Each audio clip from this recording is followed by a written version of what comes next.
హృదయపూర్వకంగా చెల్లిస్తాను. ఇప్పుడు వచ్చిన సహోదరులందరూ కూడా హృదయపూర్వకంగా చెల్లిస్తున్నాను.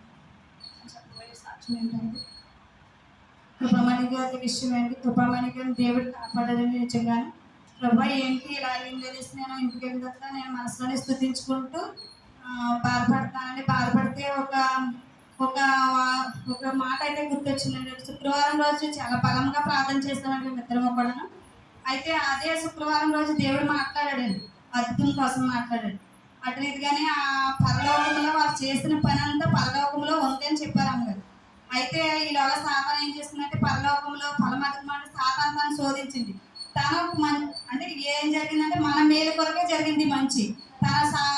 తనకు ఒక అద్భుతం అన్నమాట ఇది. తనకు కూడా అద్భుతం ఎప్పుడు చెప్పింది కదా, మరణ పథకం నుంచి దేవుడు ఎవరిన ప్రభావాలు ఎవరిని ఎత్తుతారన్న మాట తనకు వచ్చిందంటే ప్రేరేపణ. నాకు కూడా అదే ప్రేరేపణ జరిగిందండి ఈరోజు. నిజంగా నా జీవితంలో అద్భుతం ఏంటంటే రక్షణానందం ఉల్లాస వస్త్రాన్ని దేవుడు ఇచ్చాడు.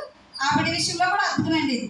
నిజంగా అద్భుతంగా మన మంచి కొరకే మన మేలు కొరకే జరిగింది. నిజంగాను ఆ టైంలో వెహికల్ ఏమీ రాకుండా దేవుడు కాపాడాడంటే దేవుని కృప అంటే నిజంగా దేవుడే తప్పించాడండి. తను చేస్తున్న బలిపీఠం దగ్గర చేసిన ప్రార్థన, తన ప్రార్థన చాలాసేపు నేను చాలా సేపు ప్రార్థన చేసిందని నేను ఒక్క పావుగంట చేసి వెళ్ళిపోయానండి. తనైతే చాలా సేపు ఆనందంగా ప్రార్థన చేసిందండి. అంటే తనకు కూడా ఒక అద్భుతం, తన దేవుడు కాపాడాడు కాబట్టి తనకు కూడా అద్భుతం జరిగింది. మా కుటుంబంలో కూడా అద్భుతం జరిగింది. కాకపోతే ఇంకొక సాక్ష్యం ఏంటంటే